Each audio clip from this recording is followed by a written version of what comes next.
我们大学的同学们，大家好，我是兰菲利博士，是莱特研究大学的应用神经科学教授。今天我会跟 Catherine Holmquist 老师一起去了解约会。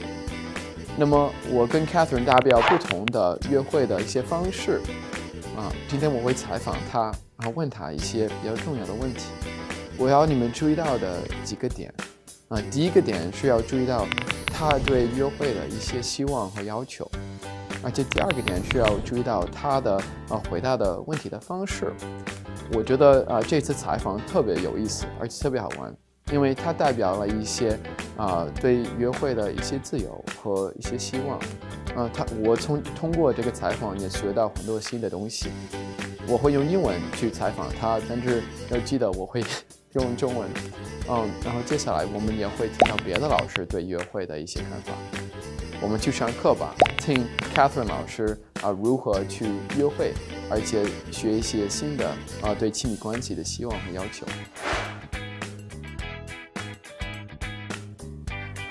Hi, I'm Dr. Philip Blue. I'm Professor of Applied Neuroscience at the Wright Graduate University for the Realization of Human Potential. I'm joined here today with Kate Holmquist, who is the Campus Director at the Wright Graduate University. Today I'm going to ask her some questions about what it's like being single in the United States. Welcome, Kate. Thanks, Phil. So, my first question is, how do you think of being single? I think being single is a really great adventure. And I don't say that because I'm opposed to relationships. I'm a person who would like to be married. When I am dating people, I like that. But I think that being single is a really great playground, if I can use that word. It's one of the best ways I've had in my life so far to learn about myself and develop myself in ways that I'm really proud of. And when I'm dating, it's not just about meeting someone and trying to decide, is this a person who's for me or not for me? But it's really been a way that I get to know the world and make great friends and learn about myself in the process. Wow, so it sounds like you're having fun with dating, is that correct? I do have fun with dating. And there are people who will ask me, if I'll say, to someone I know, I'm going out on a date, they'll say like, don't you just hate dating? Don't you get tired of dating? There are people, in my circles who feel that way, but that's not me. I always look at it as like a fun opportunity to meet a new person when I have a chance to go on a date with somebody. Wow, this is like totally revolutionary for me. Most of my friends are like going home for Christmas and their parents are asking them if they have a boyfriend or a girlfriend or like when they're gonna get married or have kids. I'm a little curious, you mentioned dating being a playground for you. Would you expand on that? Because for me, dating has always been something that's kind of a test. A test. Oh, yeah, I would. So I think of dating like I think of a lot of any relationship, really. When I'm going out and dating with someone or going on dates with multiple people, it's a chance for me to figure out who I am in relation to the world, sometimes in ways that weren't possible in my family. So to give one example, I have a really hilarious dad and brother and a really businesslike mom. But when I go on dates sometimes, I'm the funniest person at the table. Even if I like this guy's sense of humor, I'm still funnier. And at the end of the night, I can go, I kind of like the way I was. That kind of felt fun. That felt good. That's a way of being for myself that I'd like to play at a little more. I'd like to develop a little more. So I learn things about myself and I learn things about men. I hope, anyway, that I learn better how to relate to men each time I go out with one, even if he's not someone I would ever consider marrying or introducing to my parents or bringing home in that way. Wow, this is like amazing. Because like a lot of my friends that have been dating, they're kind of like looking at like how does it relate to them and like who likes them, and if someone likes them, okay, great, I've got to hold on to this one. I have a next question though, which is kind of interesting for me and my friends, is how do your parents think of you being single? My parents, I think, are like a lot of American parents in saying, I just want you to be happy.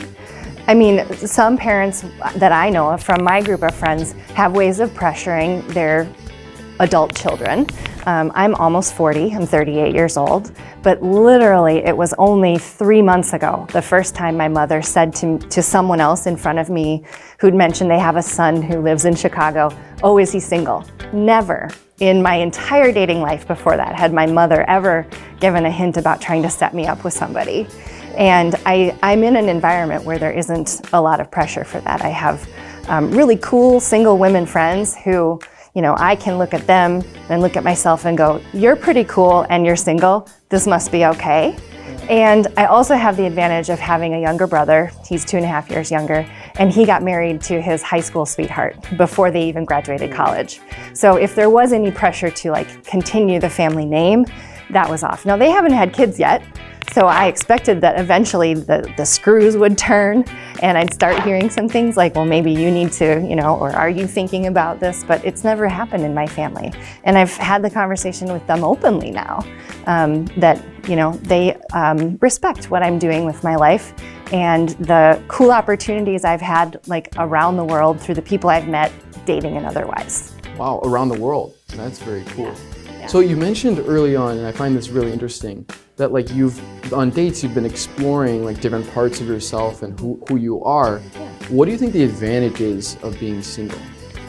Well, the advantage to me is that I can explore those things without the risk of it ruining a relationship that I'm supposed to have a lifelong commitment to. So like if I were married and I'm, you know, with my partner, and I've had this in a dating relationship before where I was dating somebody who was super logical and I was being emotional about something. I was having feelings about it and I was working for myself on being more proud of my feelings, you know, really celebrating that I have feelings and honoring that I have feelings. And so I had some fights with him, like, I am just having a feeling about this and your logic doesn't mean anything to me right now. I'm gonna celebrate that I'm having a feeling and I might have a different feeling and a different logic a minute later. And if I were married to that person, I think I'd be more afraid to be like, ooh, is he gonna be okay with me being logical? Or, you know, we've been in a relationship so long and I've never really said, you know, darn it, I'm gonna have my feelings. It would feel riskier. But I feel like as a single person, I get to just sort of go, this is me, you take it or leave it. And I get to like being me and they can be them. And not that that isn't possible in, you know, a committed relationship too, but I feel like that's my job in being single, is to really be myself completely and let whoever wants to come along and play with me, play. So you mentioned it being your job as being single. Now, are there any ways that you're using to evaluate other people that you're going on dates with? Or like, how does it look like as a job? I see.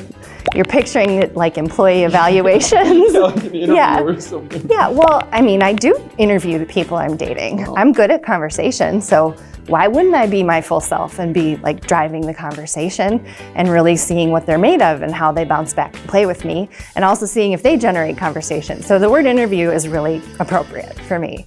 But then I do also have an evaluation tool. I do, and my friends do this too, so it's a fun game we play together. You know, we're all people who've looked at ourselves and said, okay, here's what's important to me. And we're all people who are smart enough to know how to use a spreadsheet. Okay. So we put those things into spreadsheets. We said, you know, the things that are important to me, for example, for me, it's important that a man understands himself in relation to his family, like knows how he's similar to his family and different from his family, and kind of is his own man, for example. And on my spreadsheet, I have a way of saying this is like a top priority to me, or a medium priority, and so on.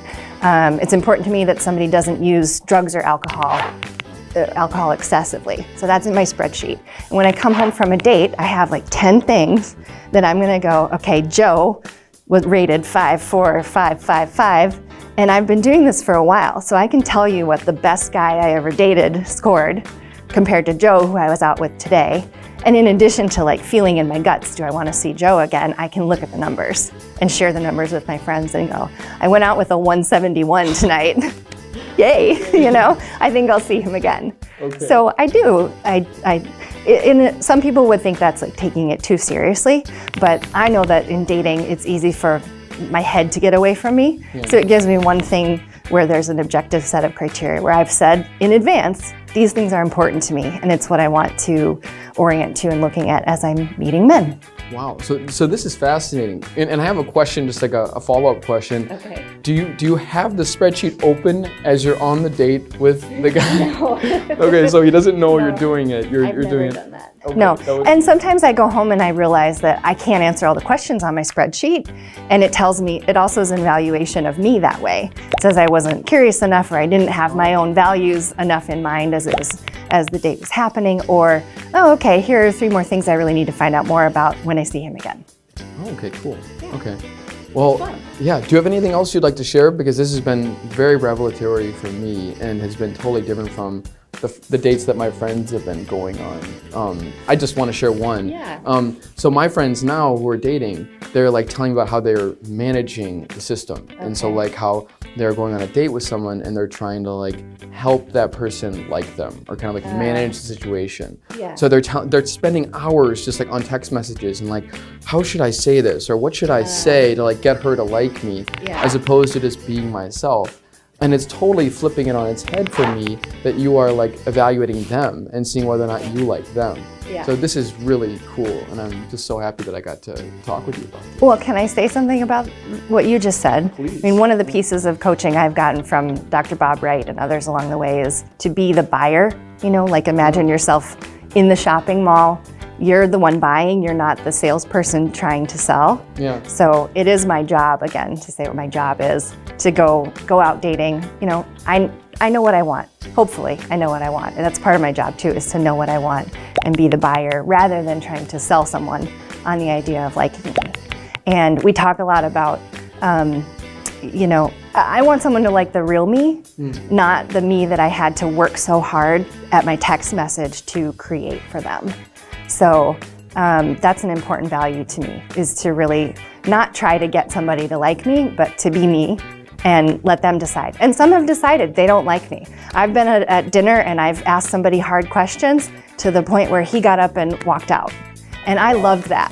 I loved that because I felt like, well, if that question was a problem to you, I have 1,000 more questions like that that were gonna be a problem to you along the way that I will not hesitate to ask, so it's good to find out now. And I'm fine with people sorting out for themselves that they don't want to be with me just the same way I do with them. Okay, cool. Okay, so I have another question. Okay. Is that okay? Yes. So how did you come to know what you did like or want? And how did you end up making this spreadsheet? Because I know for a lot of people, especially like me, like I can look at like what I like and don't like about a person, but it's not always so clear. So how have you come to be so clear about what you like and don't like about people? To be honest, my spreadsheet is a reaction to my, decade and a half of dating on and off. And so probably it needs to be revised as I discover more about myself. But, if there's something that happened in a relationship that was, or, as I was dating someone that caused the relationship to have to end, then it tells me there's probably something that needs to go in the spreadsheet. That's an important value I maybe hadn't considered if that person snuck in. So it can be constantly evolving, but I don't let it evolve like right after a date. I don't go, okay, he didn't have that, so that one's not important anymore. But I think it does reflect my experience of what works for me and what doesn't work for me, what really supports me to be my best, and how I really want to show up in the world with somebody and what kind of person I feel like I could be proud to be with. Wow. Okay. Cool. Is there anything else you'd like to add? I just feel so blessed with this opportunity to talk with you. No, thank you. Okay. Well, that is it for our questions today. Again, I'm Dr. Philip Blue, and I'm with Kate Holmquist, and we're both from the Wright Graduate University for the Realization of Human Potential. And today we've been talking about what it is to be single in the United States. Thank you so much.